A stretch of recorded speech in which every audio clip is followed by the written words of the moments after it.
도대체 일본 아베 총리의 머릿속에는 뭐가 들어있는지 납득이 안 갑니다. 이랬다 저랬다 며칠째 가짜자 행보를 거듭하고 있네요.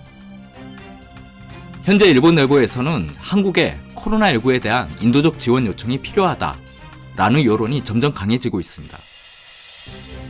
앞서 제가 방송했듯이 일본 아사히 신문은 한국 정부는 일본의 코로나19 방역 지원을 검토했지만 이에 대해 아베 정부는 소극적이다라고 했습니다.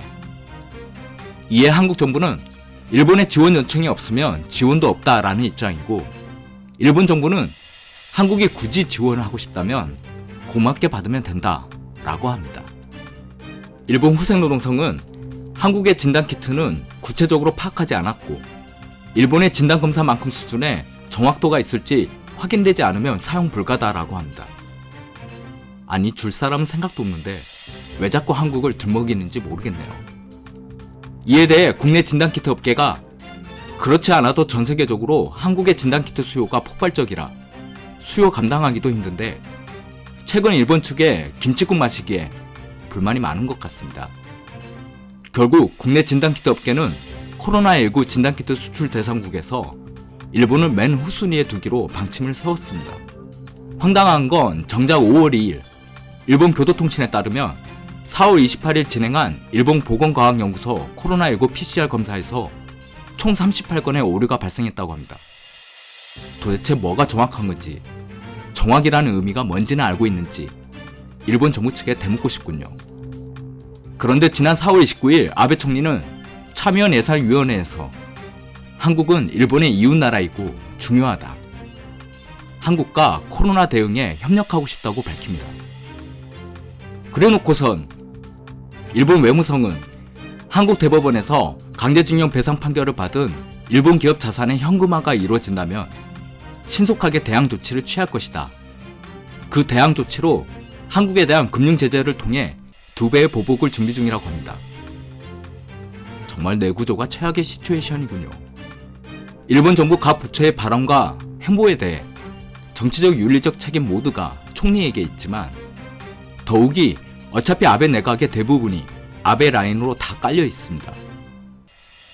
상식적으로도 일본 각 부처의 입장은 아베 총리의 입장이라고 생각할 수밖에 없습니다.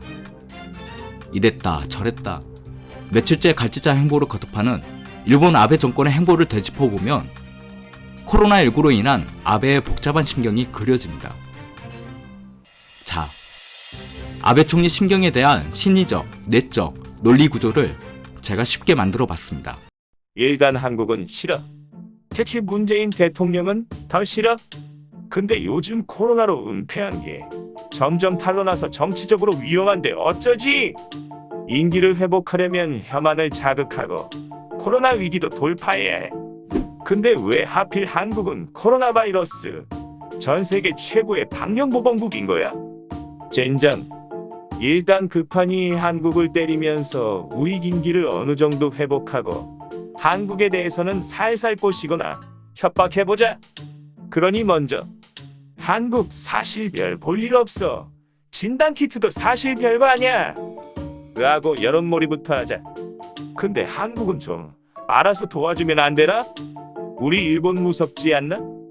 하긴 지난번 한국에 대해 수출 규제했더니 쫄아버릴 줄 알았는데 더 세게 나오대. 이번엔 좀 조심해서 접근하자. 자, 한국 니들, 굳이 너희들이 우릴 도와주고 싶다면 우리 일본보단 별거 아니지만 그래도 거부하진 않을게. 근데 만일 이번에 우릴 안 도와주면 보복이 좀 셀 수도 있어. 알지? 니들이 이제 뭐 해야 할지. 이런 구조 같습니다. 참, 인생 복잡하게 힘겹게 사네요. 일본 총리 자리가 그렇게 좋나 봅니다. 이럴 때 우리의 답은 하나입니다. 국내 진단키트 업계의 방침처럼 일본이 이러든 저러든 눈길 주지 말고 그냥 우직하게 한 방향으로 가면 됩니다. 참, 얼마 전 제가 일본을 원숭이로 묘사했다가 유튜브 측으로부터 제재를 받고 정정을 했습니다.